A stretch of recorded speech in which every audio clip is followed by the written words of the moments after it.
नमस्कार, स्वागत है आप सभी का मेरे YouTube चैनल पर।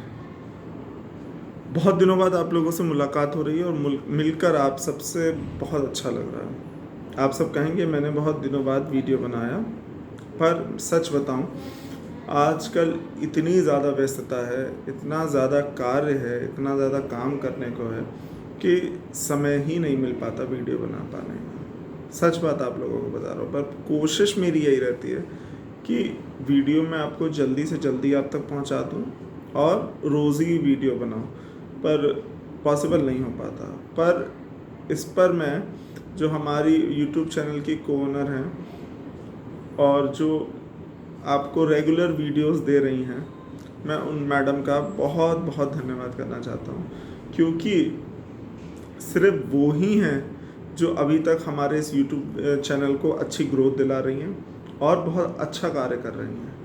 देखिए, वीडियो बनाना सहज कार्य नहीं है। पहले जब मैं लोगों के वीडियोस देखता था या यूट्यूब चैनल पे बहुत से चैनल्स होते हैं उन्हें देखता था, तो मुझे लगता था ये बहुत सहज कार्य है और अच्छा कार्य है, मैं भी कर सकता हूँ, इवन मैं कर भी रहा हूँ। लेकिन इतना मुझे समझ में आ गया है कि ये सहज कार्य नहीं है, क्योंकि हम सबकी आदत होती है, जो दूसरा कोई कार्य कर रहा होता है तो वो हमें बहुत अच्छा लगता है, लेकिन जब वो कार्य हम स्वयं करते हैं तब हमें वास्तविकता में उसकी कठिनाइयों को पता चलता है। वही हाल इस यूट्यूब चैनल में हुआ कि जब मैंने यूट्यूब चैनल को खुद शुरू किया, तब मुझे जो लोगों को समस्याएं आती होंगी, जितना उन्हें समय लगता है चीज़ें समझ में आई। मैं आपको एक नॉर्मल वे में समझाता हूँ कि आप कोई भी अगर 15 मिनट का वीडियो देखते हैं, तो ये मान के चलिए कि अगर उसको नया यूट्यूब जिसने चैनल खोला है वो बनाता है, तो लगभग एक वीडियो बनने में 2 से ढाई घंटे का समय लग जाता है। अपलोड होने में तो जो लगता है वो तो लगता ही है, लेकिन बनने में भी इतना समय लग जाता है। और जो मेरे ख्याल से जो बहुत बड़े यूट्यूबर हैं और जिनका ये प्रोफेशन ही है, उन लोगों को तो एक वीडियो को तो मुझे लगता है कि 3-4 दिन लगते होंगे, कि उसमें इतनी ज़्यादा एडिटिंग और इतना ज़्यादा कार्य होता होगा। ये मुझे ऐसा लगता है। खैर, मैं अपने वीडियो के लिए तो स्पष्ट बता सकता हूँ कि 2 से ढाई घंटा तो बनाने में लगता है, प्लस अपलोडिंग में जो लगता है वो तो लगता ही है। तो इतना सहज कार्य नहीं है। पर इसीलिए मैं जो हमारी को-ओनर मैडम हैं उनको बहुत बहुत धन्यवाद देना चाहता हूँ कि वो इतनी व्यस्तता के बाद भी, कार्य उनके पास भी कम नहीं है, समस्या उनके लिए भी उतनी है जितनी मेरे लिए है। पर मेरे लिए कठिन हो जाता है वीडियो बनाना, पर वो कभी भी वीडियो बनाना बिल्कुल नहीं भूलती, आप तक पहुंचना बिल्कुल नहीं भूलती। उन्होंने बहुत ये कार्य में ना बहुत अपना डेडिकेशन, बहुत लगन से वो कार्य करती हैं। ये चीज़ देख के मुझे बहुत प्रेरणा मिलती है और मुझे ये भी लगता है कि मैं भी इसी तरीके से काम करूँ। देखिए, एक मालूम एक सोशल कॉज के लिए, ये भी एक तरीके की सोशल कॉज ही है जो हम अभी कार्य कर रहे हैं। एक्चुअल में मैंने जब अगर आप लोग मेरी वीडियोस रेगुलर देखते हैं तो आपने भी देखा होगा, जब मेरा पहला वीडियो आया था तो मैंने उसमें स्पष्ट कहा था कि कोरोना महामारी के कारण जो है हम बच्चों को पढ़ा नहीं पा रहे हैं, और पढ़ाते पढ़ाते ऐसी आदत हो जाती है कि पढ़ाने की आदत ही हो जाती है, बिना पढ़ाए अच्छा नहीं लगता। तो ऐसी उसमें आप लोगों तक पहुंचने के लिए यूट्यूब जो है वो सबसे अच्छा माध्यम है, और इसीलिए हमने यूट्यूब चैनल की शुरुआत की थी। फिर धीरे धीरे हमने उस पर वीडियोज़ भी बनाए। मैडम हमारे साथ जुड़ी, वो तो बहुत ही अच्छा कार्य कर रही हैं और वो तो रेगुलरली अपने वीडियोस बनाती हैं, कभी वीडियोस बनाना नहीं भूलती हैं, बेहतर से बेहतर वीडियो बनाने की कोशिश करती हैं। कई दिनों वो कंटेंट को पढ़ती हैं, क्योंकि मैं तो पर्सनली उन्हें वीडियो, उनका पूरा फेस देखता हूँ एक वीडियो को बनाने का, तो वो पहले कंटेंट खुद पढ़ती हैं, फिर उसको किस तरीके से प्रेजेंट करना है उसकी तैयारी करती हैं, फिर कहीं जाके वो वीडियो को बना पाती हैं। और आप भी देखते हैं उनका वीडियो कितना वेल प्रिपेयर्ड और मैनेज्ड वीडियो होता है। तो उनके कार्यों के लिए मैं उन्हें वास्तविकता में, मैडम, आपको बहुत बहुत धन्यवाद करता हूँ कि आपका डेडिकेशन को मैं सलाम करता हूँ। इसके साथ ही आज का जो विषय वीडियो बनाने का बिंदु है वो आपसे चर्चा करना भी था। आज का वीडियो कोई विशेष टॉपिक पर नहीं है, एक सामान्य बात है जो मैं आप लोगों से करना चाहता था और कर भी रहा हूँ। तो आज हम बात करेंगे, आज क्योंकि 2 अक्टूबर हम सब जानते हैं, आज महात्मा गांधी की जयंती है और आज अंतर्राष्ट्रीय अहिंसा दिवस भी है। तो आज हम बात करेंगे विचारधारा की, महात्मा गांधी जी की विचारधारा की, और बहुत सी चीज़ों पे हम चर्चा करेंगे। आज कोई विशेष टॉपिक नहीं है जिस पर हम चर्चा करेंगे, आज हम एक आम बात करेंगे और उसी के बारे में मैं आप लोगों को बताने का प्रयास करूँगा। देखिए, गांधी जयंती तो हम हर वर्ष मनाते हैं, पर क्योंकि मैं अध्यापक हूँ, मुझे बच्चों के बिना अच्छा नहीं लगता है। बच्चे जब तक विद्यालय में नहीं होते हैं, तब तक किसी भी चीज़ का वो आनंद नहीं आ पाता है जो पहले आया करता था। बच्चे ना एक अध्यापक के जीवन का इतना अभिन्न अंग होते हैं कि उनके बिना शायद एक अध्यापक अपने जीवन की कल्पना भी नहीं कर सकता। मैं तो नहीं कर सकता हूँ, मैं आपको बता रहा हूँ। ऐसी आदत पड़ जाती है हमें बच्चों के साथ रहने की, उन्हें पढ़ाने की, कि अब उनके बिना हमें बिल्कुल भी अच्छा नहीं लगता। हमें बस ये लगता है कि अब हमारे बच्चे जल्दी से विद्यालय आने लगे, और विद्यालय आए तो कोरोना महामारी जब बिल्कुल समाप्त हो जाए, जब उस महामारी का अस्तित्व खत्म हो जाए, तब वो आए। क्योंकि विद्यालय के बच्चे भी हमारे बच्चे हैं और हमें उनकी उतनी ही चिंता है जितनी हमें अपने बच्चे की है। मैं कभी ये नहीं चाहता, बल्कि मैं ये सोच भी नहीं सकता कि मेरे विद्यालय में पढ़ने वाले या किसी भी मेरे बच्चे को समस्या हो। देखिए, अपने जितना लगाव, मैं सच बता रहा हूँ आपको, जितना लगाव मुझे अपने बच्चे से है, उतना ही लगाव मुझे अपने विद्यालय के हर उस बच्चे से है जिसे मैं पढ़ाता हूँ। क्योंकि वो जब सुबह सुबह बच्चे आप विद्यालय में घुसे ना, तो बच्चों के लिए अध्यापक सेलिब्रिटी ही होता है। वो जब बच्चे अध्यापक को देखता है ना, तो उसका बिहेवियर इतना अच्छा होता है कि उसे देखकर आपको ना अपने आप बच्चों से जुड़ा होने लगा। कितना भी व्यक्ति किसी भी स्वभाव का, मैं बता रहा हूँ, जब बच्चा उसके सामने आता है ना, खासकर मैं तो प्राइमरी लेवल का ही बता सकता हूँ, कि जब बच्चे आने लगते हैं ना, तो अपने आप उनसे धीरे धीरे इतना ज़्यादा जुड़ा हो जाता है कि फिर उनके बिना बहुत कठिन हो जाता है। मेरा अभी बीच में जब मैं पढ़ा रहा था, तो मेरा चयन हो गया था, तो मुझे दूसरा विद्यालय आवंटित हुआ। तो जिस दिन मैं अपने विद्यालय को छोड़कर कार्य मुक्त हो रहा था और उसके बाद मुझे दूसरे विद्यालय में जो है ना ज्वाइन करना था, तो उस दिन का मैं आपको बता सकता हूँ। जब मैं कार्य मुक्त होने गया था, तो हमारे बच्चे इतने ज़्यादा परेशान थे, उन्हें ये चीज़ पता ही नहीं थी कि जो है, मैंने उन्हें बताया भी नहीं था, और बताया इसलिए नहीं था क्योंकि मुझे मालूम था कि बच्चों को बहुत ख़राब लगेगा। क्योंकि बच्चे नहीं चाहते, जब बच्चों का आपसे जुड़ाव हो जाता है ना, तो वो बिल्कुल भी ये नहीं चाहते कि आप कहीं भी जाएँ या आप कहीं भी अपना विद्यालय बदलें या कुछ भी हो। तो मैंने उन्हें बताया ही नहीं था कि मैंने मतलब एक चयन के लिए अप्लाई कर रखा है और उसमें मेरा चयन हो गया, तो मेरा विद्यालय जो है वो बदल जाएगा। मैंने उन्हें नहीं बताया था। फिर पूरी प्रक्रिया से गुजरने के बाद जब मेरा चयन हो गया, मुझे दूसरा विद्यालय आवंटित हो गया, तो मुझे कार्य मुक्त होना था।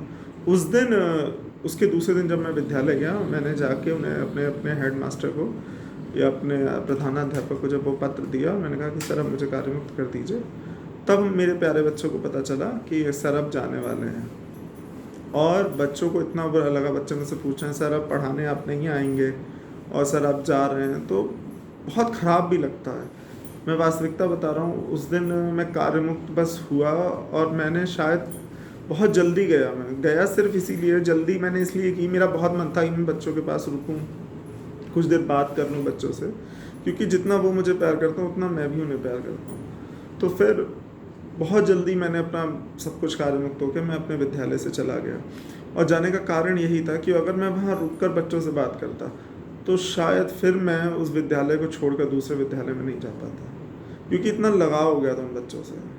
मैं आज भी जब याद करता हूँ, अभी भी यहाँ के भी बच्चे मुझे बहुत प्यार करते हैं, लेकिन मैं आपको अपने अनुभव बता रहा हूँ कि जब मैं अपने पुराने वाले विद्यालय में जाता था, तो मेरे लिए अपने प्रधानाध्यापक कक्ष में पहुँच पाना ही बहुत कठिन काम हो जाता था, क्योंकि सब बच्चे इतनी जल्दी नमस्ते गुड मॉर्निंग पैर छूने के लिए आ जाते थे कि बहुत समय लग जाता था उनसे फ्री होके ऑफिस में जा पाना, क्योंकि बच्चों की संख्या बहुत हो जाती है। तो मैं ये बच्चों का मैं प्यार आपको बता रहा हूँ कि बच्चे कितना ज़्यादा प्यार करते हैं, कि बच्चों के वही तो मैं बता रहा हूँ कि शिक्षक के जीवन का बच्चे इतना अभिन्न अंग हो जाता है ना, कि उनके बिना आप जीवन की कल्पना ही नहीं कर सकते।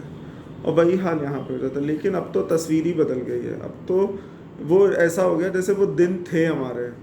अब लॉकडाउन में की वजह से बच्चे विद्यालय आते नहीं हैं, और हम बुलाना भी बच्चों को अभी नहीं चाहते, क्योंकि कोरोना महामारी इतनी बुरी तरीके से फैल रही है कि हम नहीं चाहते कि हमारा एक विद्यालय का एक भी बच्चा उसकी चपेट में है। बल्कि हम ईश्वर से इस बात की प्रार्थना करते हैं कि कभी भी ऐसा ना हो, हमारे बच्चे सदैव स्वस्थ रहें, चिरंजीवी रहें, दीर्घायु रहें। और लेकिन जो हमारा जीवन है ना वो बच्चों के ही आसपास घूमता है।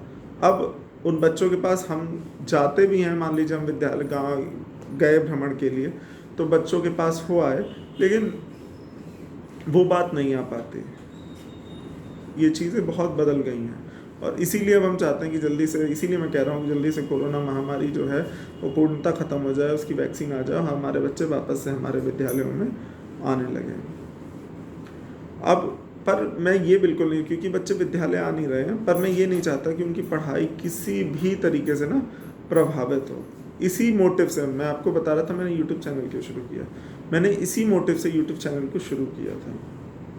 पर एक बात ये भी है कि हम कोशिश तो मैं करता हूँ कि मैं रेगुलर वीडियोस बनाऊँ, अपलोड करूँ, लेकिन इतना ज़्यादा इस समय कार्य है और कुछ प्रभार भी है मेरे ऊपर, तो इस वजह से थोड़ा सा कठिन कार्य हो जाता है वीडियो को अपलोड करना। पर फिर भी मेरा प्रयास अब ये रहेगा इस वीडियो के बाद कि मैं जल्दी से जल्दी आप लोगों तक अपना वीडियो पहुँचा दूँ। देखिए, आज हम बात कर लेते हैं थोड़ी सी, गांधी जी के विषय में भी बात कर लेते हैं, क्योंकि बच्चों को गांधी जी के बारे में आज बता तो मैं पाया नहीं, क्योंकि बच्चे विद्यालय में हैं ही नहीं, बताऊंगा किसे। लेकिन इस वीडियो के माध्यम से मैं बच्चों तक पहुंचना ज़रूर चाहता हूं, क्योंकि गांधी जयंती के अवसर पर बच्चों के लिए बहुत आवश्यक है गांधी जी की विचारधारा को जानना, गांधी जी के विषय में जानना, क्योंकि हमें पता होना चाहिए, बहुत ज़रूरी है ये चीज़। तो गांधी जी की हम बात करते हैं। देखिए, गांधी, मोहनदास करमचंद गांधी, हमारे महात्मा गांधी, बापू जी को हर बच्चा जानता है। कोई भी भारत का वासी ऐसा नहीं होगा जो महात्मा गांधी को ना जानता हो, उनका जन्म ना जानता हो, उनका पूरा नाम ना जानता हो, उनके पिता को, उनकी माता के बारे में ना जानता हो। हमारी शायद कक्षाओं के पाठ में भी महात्मा गांधी जी के बारे में काफ़ी अच्छा, काफ़ी विस्तृत वो मिल जाता है। लेकिन आज इसीलिए मैं चाहता हूँ कि ये सब तो हमें पता ही है, हम वो जाने, वो विचारधारा, वो चीज़ें जाने जो हमें अपने वास्तविक जीवन में जो है ना, जिनको मानना चाहिए, जिनको हमें जो है ना अपने जीवन में मानना चाहिए, उनकी जिन विचारधाराओं को हमें लागू करना चाहिए, हमें आज उन विषयों पर चर्चा करनी है। देखिए, जीवन और मृत्यु ये ऐसे सत्य हैं जिन्हें कोई झुठला नहीं सकता। जो इसका जन्म हुआ है उसकी मृत्यु भी होगी ही होगी। पर जीवित क्या रहता है? जीवित रहते व्यक्ति की विचारधारा, उसके सोच, उसके द्वारा किए गए कार्य, समाज के प्रति उसकी की गई सेवा, ये सब जो है वो मृत्यु के बाद भी जीवित रहती है। अगर किसी व्यक्ति ने बहुत अच्छे कार्य किए, उसने समाज के लिए बहुत कुछ किया है, तो उसको हम या उनको हम जो है वो याद करते ही करते हैं। तो महात्मा गांधी भी उन्हीं में से है कि उन्होंने हमारे भारत के लिए, हम लोगों के लिए इतना कुछ किया है, इतना कार्य किया है कि हम उन कार्यों को कभी भी, हम, मेरे आने वाली पीढ़ी, उसके आने वाली पीढ़ी, कोई भी उन कार्यों को भूल नहीं पाएगा। क्योंकि और जो उन्होंने विचारधारा है, जो उनकी गांधीवाद है, जो उनकी विचारधारा है, उसको भी जो है कोई भी भूल नहीं पाएगा, उसको हर व्यक्ति याद रखेगा। देखिए, अहिंसा, हम सब जानते हैं, नॉन वायलेंस। अहिंसा एक ऐसा शब्द है जो गांधी जी के साथ जुड़ा हुआ। गांधी जी अहिंसा के बहुत बड़े प्रवर्तक थे। वो ये मानते थे कि जो कार्य हिंसा से नहीं हो सकता वो अहिंसा से हो सकता है, और हमें हिंसा करनी भी नहीं चाहिए। हमें अहिंसा का जो मार्ग है वही अपनाना चाहिए और अहिंसा से ही अपने जो कार्य हैं उनको करना चाहिए। गांधी जी ऐसा मानते थे और इसीलिए गांधी जी के जन्म दिवस को हम जो है अंतर्राष्ट्रीय अहिंसा दिवस के रूप में भी पूरे विश्व में मनाते हैं। साथ ही गांधी जी की एक विचारधारा, एक गांधी जी जो थे ना, अहिंसा पे बहुत बड़ा भरोसा करते थे और सबको अहिंसा का पालन करने के लिए कहते थे। साथ ही गांधी जी जो थे वो बहुत ही सत्यनिष्ठ थे, वो झूठ नहीं बोलते थे, बहुत कर्मनिष्ठ थे। जो भी कार्य वो पकड़ते थे, जो भी कार्य वो करते थे, उसको पूर्ण निष्ठा से करते थे। उस कार्य को कभी अधूरा नहीं छोड़ते थे, पूरे मन से करते थे। हमने भी बच्चों देखा कि जैसे मैंने, मान लीजिए आपसे कहा कि कोई कार्य आपको करना है, तो आपने नया जब दिया तो बहुत मन से किया। उसके बाद जब वो चीज़ रूटीन में आने लगी तो फिर हम कभी कभी ऊब जाते हैं। पर ऐसा नहीं होना चाहिए। जितना हम काम शुरू करने में ही खुश होते हैं उतना ही उसको अंत करने तक, मतलब जब तक वो काम खत्म नहीं होता तब तक हमें उसी ऊर्जा के साथ बच्चों वो कार्य करना चाहिए। ये भी हमें गांधी जी से सीखना चाहिए। गांधी जी जो थे वो कभी झूठ नहीं बोलते थे, हमें भी झूठ नहीं बोलना चाहिए, क्योंकि अगर हम झूठ बोलते हैं तो हमें अपना, अगर हम एक झूठ बोलते हैं तो फिर हमें कईयों झूठ बोलने पड़ते हैं उस झूठ को छिपाने के लिए। इसलिए हमें बच्चों झूठ नहीं बोलना चाहिए, जो भी बोलना चाहिए वो सच ही बोलना चाहिए। झूठ कम से कम बोलिए। मेरे मैं तो आपसे ये कहूँगा कि बिल्कुल ही मत बोलिए, और अगर आप, पहली बात तो बोलिए ही नहीं, सबसे अच्छी बात है बोलिए ही नहीं, और अगर बोलिए तो वो विषम से विषम परिस्थिति, यानी खराब से खराब परिस्थिति में, जब आपके पास कोई चारा ही नहीं है और दूसरे के लिए आपके झूठ से जो है वो, अगर दूसरे के जीवन की रक्षा हो सकती है, उसकी कोई बहुत बड़ी आपत्ति जिसका वो झूठी बचाव कर सकता है, ऐसी स्थिति में ही झूठ बोलिए। सामान्य स्थिति में झूठ मत बोलिए। जैसे मैंने आपसे कहा कॉपी क्यों नहीं लाए, होमवर्क क्यों नहीं कर पाए, अरे तो आप नहीं कर पाए तो जिस कारण से नहीं कर पाए वही बताओ, उसके लिए आप झूठ क्यों बोलो कि अरे वो मैं कॉपी भूल गया या कॉपी कोई खा गई। ऐसे नहीं करना चाहिए। इसलिए आज से हमें ये चीज़ ही बच्चों सीखनी है कि हम अब से कभी भी झूठ को नहीं बोलेंगे, और जो भी कार्य करेंगे वो पूर्ण निष्ठा के साथ करेंगे। उसमें जितना हम काम को शुरू करने में जितनी ऊर्जा दिखाएंगे उतनी हम अंत तक भी दिखाएंगे। बीच में हम थकेंगे या काम को छोड़ने की बिल्कुल भी नहीं सोचेंगे। हम हिंसा नहीं करेंगे, मतलब लड़ाई झगड़ा नहीं करेंगे, और अपना काम बातचीत से और अहिंसा के ही माध्यम से जो है वो हम अपना कार्य को निपटा लेंगे। उसके साथ ही हम अपने से बड़े लोगों का और अपने माता पिता का, अपने से बड़ा है उसका बहुत सम्मान करेंगे, उसको पूरा जो उसको सम्मान मिलना चाहिए वो सम्मान देंगे, और अपने से छोटे का भी हम ध्यान रखेंगे। ऐसा नहीं है कि हम सिर्फ बड़े को सम्मान देंगे और छोटे से जो है वो हम कायदे से नहीं रहेंगे, हम छोटे से भी को भी पूरा सम्मान देंगे जो उसको मिलना चाहिए। हर व्यक्ति के साथ बच्चों हम वही व्यवहार करेंगे जो हम चाहते हो हमारे साथ हो। हम किसी के साथ भी ऐसा व्यवहार नहीं करेंगे जो हम नहीं चाहते कि हमारे साथ हो। हम इस बात का भी बच्चों ध्यान रखेंगे। और हम क्या सीखेंगे, और हम जो है अपनी कॉपी, देखिए मैंने बहुत बार ऐसा देखा, ये विषय भी मैं कहना चाहता था पर इस वीडियो के माध्यम से कह रहा हूँ, क्योंकि इस वीडियो पे हम किसी भी एक पर्टिकुलर विषय पे चर्चा नहीं कर रहे हैं, इसमें हम एक सामान्य बातें कर रहे हैं। मैंने बहुत बार ये चीज़ देखी है कि बच्चे जो हैं, खासकर सरकारी विद्यालयों के जो बच्चे हैं, वो क्या करते हैं, वो कॉपीज़ बनाते ही नहीं हैं, और अगर जो बुक्स उन्हें मिलती भी हैं उनको भी वो फाड़ फूड़ डालते हैं। देखिए बच्चों, एक चीज़ मैं आपको बताता हूँ। देखिए, आप अगर मुझसे कुछ सीखने आते हैं, विद्यालय में आते हैं, तो आप मुझसे नमस्ते करते हैं या गुड मॉर्निंग बोलते हैं, तब तो मैं आपको पढ़ाता हूँ। अगर उसी प्रकार से अगर आप किताब को भी कायदे से नहीं रखोगे, मतलब आप मुझसे अच्छे से बोलते हो, मुझे नमस्ते बोलते हो या मेरा सत्कार करते हो, तब तो मैं आपको पढ़ाता हूँ। अगर आप मुझसे अच्छे से ना बोलो तो मेरा मन होगा आपको पढ़ाने का? नहीं होगा। इसी प्रकार जो हमारी किताबें हैं जिनसे आप बहुत कुछ सीखते हो, उनको आप फाड़ दोगे, उन किताबों को जो है वो आप कायदे से नहीं रखोगे, तो वो क्या आपको कुछ सिखाएंगी? नहीं सिखाएंगे। इसलिए क्योंकि हम कहते हैं ना कि हमारी किताबें जो हैं वो सरस्वती माता है, तो हमें उनका ध्यान भी रखना चाहिए। उन पे कवर चढ़ा लीजिए। अगर आपकी बुक्स फट गई हैं तो उन पे सेलो टेप लगा लीजिए, उन पे कवर चढ़ा लीजिए, और अपनी कॉपियों का, बुक्स का ध्यान रखिए। उनको फाड़िए फूड़िए नहीं। कॉपीज़ को जो है, आपकी अगर कॉपी है तो उस पर कवर चढ़ाइए, उस पर नेम से उसको सुंदर सा बनाइए, है ना, तो वो अच्छी लगे और आपको भी पढ़ने में अच्छा लगे। देखिए, आपको किताब मिलती है विद्यालय में, तो अगर वो फटी फटाई होती है तो आप आ जाते हो कि सर ये फटी हुई है और हम इसको नहीं लेंगे, हमें दूसरी दे दो। उसी प्रकार, और फिर आप बाद में फाड़ देते हो, तब क्या हुआ? इसलिए किताबों का भी कायदे से रखिए, कवर चढ़ा के रखिए, नेम स्लिप लगाइए, और अच्छे से अपनी किताबों को मेंटेन कीजिए, क्योंकि उन्हीं से आप सीखोगे, उन्हीं से आप आगे बढ़ोगे। जिस प्रकार आप अपने टीचर्स का सम्मान करते हो, जिस प्रकार आप मेरा सम्मान करते हो, उसी प्रकार से आप अपनी बुक्स कॉपीज़ का भी सम्मान करो। उनको भी वो पूरा सम्मान दो जो उन्हें मिलना चाहिए, क्योंकि उनसे आप बहुत कुछ सीखते हो। जिससे सीखते हैं उसके आगे विनम्र होना बहुत ज़रूरी होता है ना।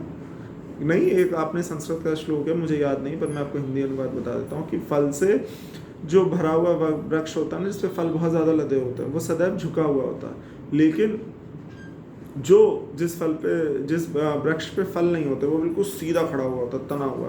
तो हम सब तो फलदार वृक्ष हैं, इसलिए हम सबको जो है वो एक दूसरे के प्रति विनम्र होना चाहिए और अच्छे से अपना जो है ना वो अनुशासित रहना चाहिए, ध्यान रखना चाहिए, और कभी भी जो है ना वो गलत व्यवहार नहीं करना चाहिए। और हमें अपनी बुक्स कॉपीज़ को भी कायदे से रैप अप करके अच्छे से कवर अप करके रखना चाहिए, तब हमें उनसे पढ़ाई करनी चाहिए। तो आज से हमारा जो है ना, मेरे सब सब्सक्राइबर, क्योंकि मेरे ज़्यादातर सब्सक्राइबर बच्चे हैं या उनके अभिभावक हैं, तो मेरा अपने बच्चों से, ठीक है, उनके अभिभावकों से ये बहुत अपील है मेरी कि आप सब अपने अपने बच्चों की बुक्स कॉपीज़ को कवर ज़रूर कर दीजिए। अगर वो फट गई हैं तो उनको चिपका दीजिए, और अपने बच्चों को ये चीज़ सिखाइए कि वो अपनी बुक्स कॉपीज़ को बिल्कुल कायदे से रखें, उसे गंदा ना करें, उसमें अच्छे से, क्योंकि हम उससे सीखते हैं। बहुत से बच्चे पेन ही चला देते हैं अपनी बुक्स पे, उसको गंदा कर देते हैं। ये सब ना करें अपनी बुक्स को, क्योंकि आप उनसे सीख रहे हैं, तो इसलिए उनको कायदे से रखें। इसी आशा के साथ अब मैं इस वीडियो को समाप्त करना चाहूँगी, बहुत समय हो गया है, और दोबारा आप लोगों से मिलूँगा एक कंटेंट के साथ, क्योंकि अब मैं यही प्रयास करूँगा कि मैं कंटेंट आपको जल्दी से जल्दी उपलब्ध कराऊँ।